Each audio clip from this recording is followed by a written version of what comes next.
Hello everyone, welcome to my first Hunter x Hunter chapter review. We're going to be talking about chapter 401, Moonlight, which is our first chapter in about a year and 10 months, though hopefully we'll be getting a bigger batch than normal this year, or maybe a shorter break between hiatuses. I'm going to assume that you know the general deal about the arc, and of course, spoilers ahead. We're going to be talking about Succession War and, of course, things coming before it. Now, since it's been a year and 10 months, we're going to have a short recap. The last 10 chapters, the last batch, mostly consisted of following the Mafia storyline with the spiders and the three gangs. But at the end of chapter 400, the most recent chapter before now, we switch back to Kurapika, the Succession War plotline, and he's still conducting his Nen class, and what he's been doing is exposing people to Nen in the guise of taking them back for a water divination test, but he's actually opening their nodes instead. And when he took Longhi, who's one of Tubeppa, 5th Prince Tubeppa's guards, she revealed that she not only knows Nen, but is also offering to to wear an alliance with Tubeppa. So we pick up a little bit before that when the chapter starts. Um, Longhi kind of explains her Nen ability, which is in essence a contract that can bestow abilities and restrict abilities. It's entirely consensual. Kurapika has to agree to it. He's a bit reluctant at first, so Longhi kind of explains what her whole deal is, and we get a pretty big reveal just a few pages in that she is Beyond Netero's daughter, and of course, therefore, Isaac Netero's granddaughter. Really strong genes going on there. And she kind of talks about what Beyond's plan is, how he's infiltrated Kakeen for around 30 years, maybe even more, and how he's basically been planting children, his own children, in various guards' families who are now, of course, protecting the various princes in the Succession War.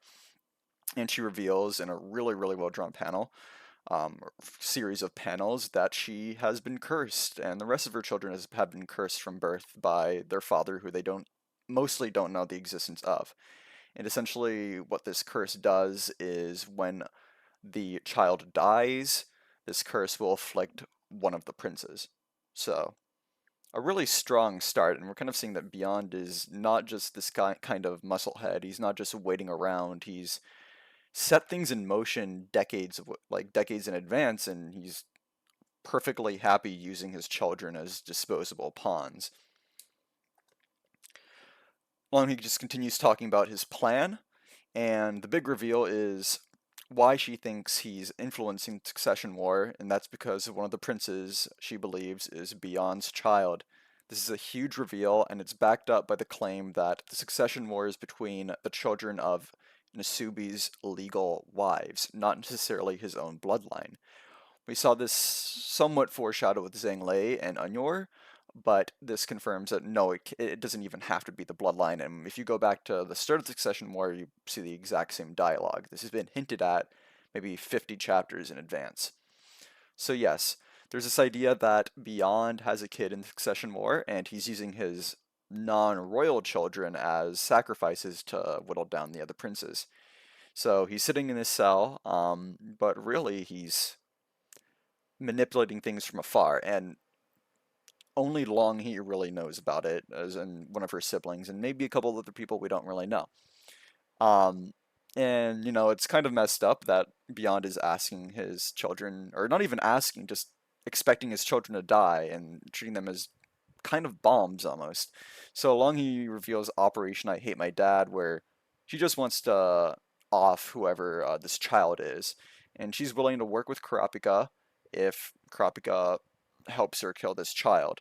Um, I don't even, this is kind of a selfish plan on her part. She's mainly doing it to spite Beyond for not telling her about anything and for just being a really bad father. But there's a solid chance this prince doesn't even know about their relation, and Kurapika is for now agreeing to locate this prince so long he can kill them. So they agree to the contract. If it's broken, Zetsu will be forced upon the person who breaks the contract, which is kind of a big deal because that means they can't use Nen for a week. And there are a few other stipulations that you can look into. And then at the very end, we see Hobo Beyond. He's been waiting. It's been about 40 chapters since he last appeared, and you can see the hiatus is kind of wearing on him, what with his long beard. But he talks to Kanzai, who's one of the Zodiacs guarding him, and he offers, or he asks to speak with someone, and who that person is not entirely revealed. Now, before we get into the bulk of this video, which is the analysis of the chapter itself, I highlighted a few panels that I found interesting. So the first is when Krapika is initially negotiating with Longhi. First of all, it's pretty funny that she just kind of shuts him down like this. But if you look, the chain goes into the next two panels, forming a divide between black and white. Togashi loves his themes of duality. If you look at the games Komugi and Meruem played, and Meruem and Gon's kind of conflicting roles, there are a ton of dualisms in Hunter x Hunter, especially the Chimera Ants arc. And this is continued in the Succession War arc. We've seen, of course, Morena's two scars on her face, as she calls it, the teetering between life and death in her introductory chapter. In chapter 390, Zheng kind of talks about managing the light and dark sides of society in order to win the Succession War. So duality is a pretty prominent theme in Hunter x Hunter in general, but also this arc. So I think this chain is a good representation of the initial divide between Kurapika and Longhi, this kind of distrust. Another theme of this arc and of other parts of the story is how most people are often pawns in the games of the powerful. How the society that we're looking at, especially in Kakin, is one where people are expected to throw their lives away for their superiors, for nobles, for the princes. And I think the panels shown here of the kind of faceless soldiers and then soldiers dying in battle not only emphasizes Beyond's widespread influence and how disposable his children are to him, but also the idea that innocent or normal people will die for the benefit of those more powerful than them. Going up here, the same kind of idea of Beyond looking at his children as expendable tools. You see how his hair becomes wisp-like, becomes tentacle-like, tendrils stretching over Longhi's face. This is an idea of how, even without many of them knowing, his legacy has controlled their lives, and especially controls Longhi's life. Her entire goal right now is to kind of get revenge against him by killing her half-sibling. Something interesting, of course, is when the amazing panel where we see the eye, the curse inside of Longhi, that it's an eye. And Kurapika's whole deal, of course, is that he's looking for the remaining eyes of his brethren. They're killed for their scarlet eyes. And I wonder, is this what the curse actually looks like, or is this how Kurapika interprets the curse, as being this eye, as being this representation of his trauma? Or maybe it's a parallel to the Kurta clan's eyes in another way. Lastly, at the close to the end of the chapter, we see Furikov talking to Babinya, and his face is clouded for a moment, and he's kind of deep in thought. A lot of people have taken this as a sign that he's one of Beyond's children, and he's aware of that fact, and that could definitely be the case. However, it could also be his concern for Oito and Wobo, considering he turned off his N when Oito was initially shocked by Momose's death. There could be a lot of reasons, but it's worth noting. Babinya has been a relatively important character, despite not having a ton of specific moments focused on him. So it's good to keep in mind for the future. Now let's talk about Beyond Longhi and family in general. Family is a huge theme in Hunter x Hunter, Gon and Jing being a great example, but it's especially prevalent in Succession War where family members are quite literally killing each other. As a short reminder of who Longhi is, it's understandable if you forgot her. I kind of forgot her. She's just one of Tupepa's guards. She's been in the Nen training classes. She's had a few lines here and there, but this is the chapter where she really becomes her own developed character. And thinking about her name, Longhi resembles Longinus, who was unnamed. Longinus is kind of the name given to him, who's a Roman soldier who pierced Jesus' side during his crucifixion. And if we look at Beyond as maybe a twisted Christ-like figure, as a few of his previous scenes have suggested, then maybe she's meant to slay him, or she's acting in pursuit of slaying him. I like the kind of subtle meaning that her name may have. And then, of course, thinking about Beyond himself, um, he's kind of treated his kids like pawns, and we know Beyond's father, we know Isaac Netero very well, and maybe his treatment of his own children stems from how Netero, the older Netero, may have treated him. So that's just something interesting to consider for the future, and I noticed during the chapter that there's a very, very similar image of a skull. This is when Longhi's talking about Beyond's curse, but it's also very similar to Netero's death. This idea that father and son kind of leave this impact on other people's lives. And something I also like about Longhi is her ability, which is very transparent. It's a clear kind of contract. Moonlight maybe is a reference to how you can see what she's planning, how she's clear about what she's expecting from Kurapika. And just this idea of transparency. Her point near the end of the chapter is that she doesn't necessarily hate what Beyond wants from her. She says she even would have done it, but she hates that he never shared it. He never told her that. He was, I assume, not even involved in her personal life at all. So maybe what Togashi might be trying to say is that family members must share transparency. They must tell their family what it is they want from them, or else we'll maybe not come across situations maybe not as exaggerated as and magical as this one, but still these situations where a lack of transparency can ruin a family dynamic. Um, Another kind of theme that I don't have on this slide, but I also wanted to touch on is this idea of what people are willing to die for. It's very abundant with the guards who are mostly willing to throw away their lives for the sake of their princes, and especially with Camilla's have-nots who are quite literally going to kill themselves for the sake of their prince. And along he's talking about what she's willing to die for and the price her life has and the price the rest of Beyond's children have. And it's just this idea to think about how Togashi's exploring what people are willing to die for in this arc. Just some food for thought. Now, I have a wonderfully made tier list here. It's time for some theory crafting. Who is Beyond Jr.? If we assume Longhi is correct in her assumption, which he may not be, it means that someone we know, a prince, is related to Beyond. Now, I made, of course, a tier list here explaining how likely I think each prince is. Mozi and Sali Sali are deceased, of course. It wouldn't make much sense for them to be related to him unless it's to kind of tie into some theme or idea Togashi's going for. Sully Sully especially not. He looks a lot like his dad. He's a very similar kind of vicious personality. Zheng is already heavily implied to be Anyor's son, so I don't think that's the case. Um, he's probably not Nasubi's kid, but he's almost definitely not Beyond's. The W stands for Wobble because she wasn't on the tier list.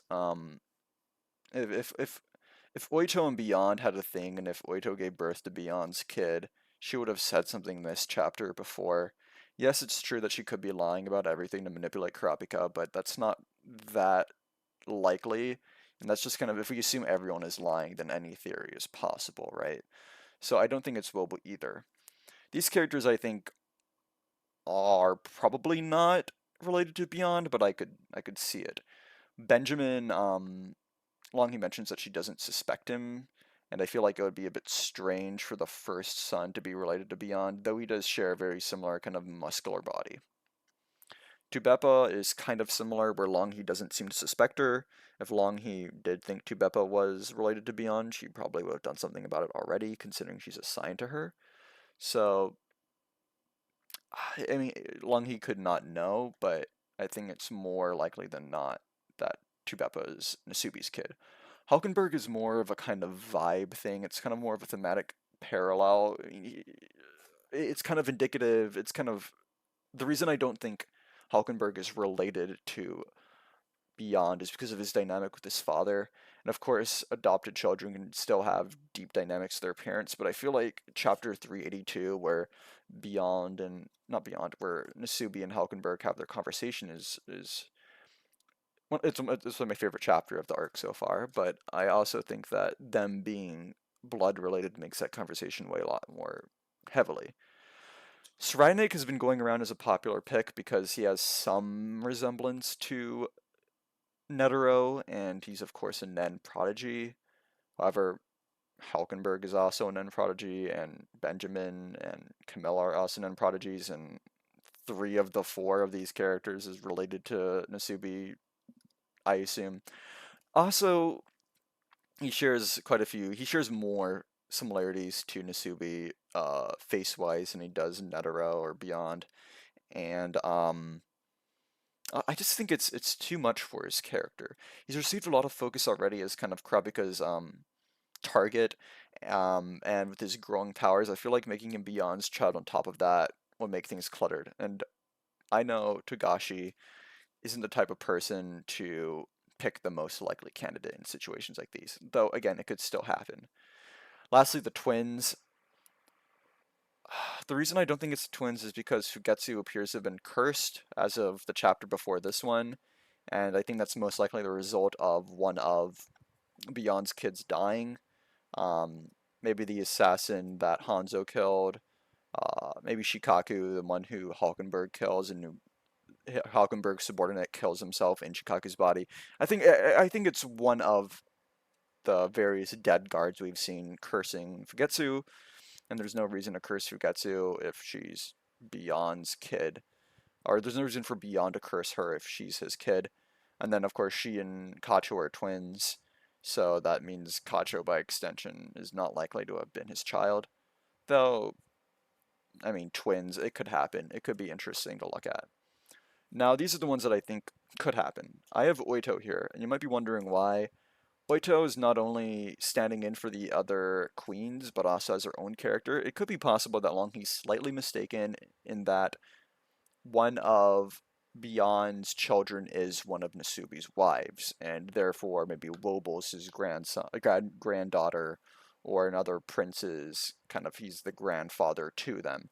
Um, Oito wouldn't know, obviously. She grew up in the slums, but it's a possibility that maybe one of the queens is related to him instead. Camilla Camilla I'm mostly putting here because there's no reason to really dispel the idea that she's related to Beyond, unlike these characters. I have less of a reason to think she's not related to him, but I haven't seen a ton of strong evidence leaning towards her being related. Tyson shares some facial features with Nasubi, but she's also the outlier of the family in quite a few ways, and she has black hair. It would make sense if she's this outsider, um, that she's also related to Beyond and not Nasubi, and her character being very anti-violent might be an interesting contrast to how Beyond is willing to have his children be sacrificed to protect her if they're related. These are the most likely. Um, Loserus is probably Broccoli's kid, but if he's not, I would say he could be related to Nasubi. He hasn't had a lot going on, and he does have a bit of a. He looks slightly different compared to his other siblings, which are Hulkenberg, Tubeppa, and Camilla. And of course, his hair color is black, which I mean a few others are, but it's something worth noting. And lastly, who I think is the most likely child of Beyond is Mariam, the 13th Prince. He's been kind of in his hidey hole the entire time. If you remember, his mom basically drew all the guards away from his sister and gave them to him. And a reason that could be is she maybe values Mariam more knowing that he's Beyond's kid and Momose wasn't. And then, of course, he hasn't really had any role in the story so far whatsoever. And I think this could be an interesting way to explore him as maybe not explore him as a character since he's 5 years old, but maybe have Kurapika face a more dilemma when he realizes that a kid is Longhi's target. Of course, we're lacking a ton of evidence, and you could most likely justify any one of these characters being related to Beyond. This is just my initial speculation. Some more speculation. We're looking at Beyond's call on Silent Majority now. Beyond's on tier 1, so he's likely calling someone who can access tier 1. If I had to guess, it would be a Zodiac, one of the 12, maybe not Kurapika or Leorio. It could be Seiyu. He doesn't know Seiyu is helping him, but maybe that's just kind of a twist of fate, or maybe he's realized Seiyu is helping him somehow. because if you remember near the end of the Dark Continent arc, around chapter 348, it's revealed that Sayu is working for Pariston, who is working for Beyond. It could be a prince, that's a pretty easy assumption, I'm not sure who it would be, or it could also be Senritsu slash Melody, because she's received a lot of attention from the people on Tier 1 for her musical performance and for her suspected role in the whole Kacho and Fugetsu situation. Lastly, it could be a member of the expedition team like Bill or Theta, um, and maybe that could introduce something interesting with the Sarai Nick or mobile plotlines. We really have no idea who we could be talking to. Those are just my first guesses. And of course, the ever-present mystery, silent majority. Longhi tells Kurapika that she is not the silent majority user, and though Kurapika pulls out his lie-detecting chains a little bit after she says that, I still feel like she wouldn't be lying about that. So what does that mean for silent majority? Well, Furikov thought it was Longhi. It could be Bellerante. I don't think we've seen his Nen abilities yet. It could be someone in the class who's cloaking their Nen or otherwise being undetected by Furikov. Or, what I'm beginning to believe is more likely someone who's not even in the room. Someone maybe who's next door, or who's maybe on another tier entirely, conjuring this puppet and using manipulation and conjuration Nen to kind of commit these attacks from afar. I really have no clue as of yet, but I can safely say that it's most likely not Longhi. So that's chapter 401. Coming up next, the preview in Shonen Jump says the princes and Senritsu, Melody, make their move next issue. So I'm going to assume this is mostly going to be succession chapter. We might go to Heinrich or the troop for a couple pages, but likely no Mafia development. So we know Melody's going to appear in the chapter because it's explicitly stated, but then there's also the princes. The princes currently encompasses 11 characters. Who might we see? The five characters who I think, the five princes who I think we're most likely to see outside of maybe Wobble, obviously, would be Tubepa, who is obviously now allied with Kurapika. Maybe we'll see Rahan, my beloved. And she's also requested an audience with Melody. Saraynik, who we haven't seen in a while, has also requested a audience with Melody, as have Benjamin and Luzerus. So if this chapter is focusing on Melody, then it's likely we might see her visiting one of the princes that requested her presence. Zhengli is included too, but they've already had a bit of a conversation in chapter 400. Lastly, my personal favorite prince, Halkenberg, I really want to see him again, but there is some reason that he might show up, being that he was taken in by Besamilko, Benjamin's head of guards, and he might be facing trial in a similar way Camilla did, and the chapter could partially cover his trial. I really hope it does, because I really love Halkenberg and I want to see more of him.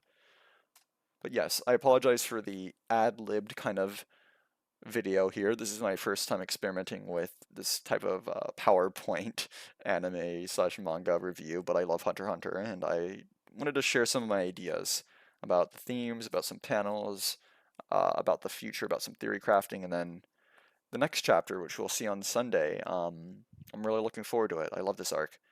I love Hunter x Hunter in general, and I'm particularly curious to see which princes we will or will not see.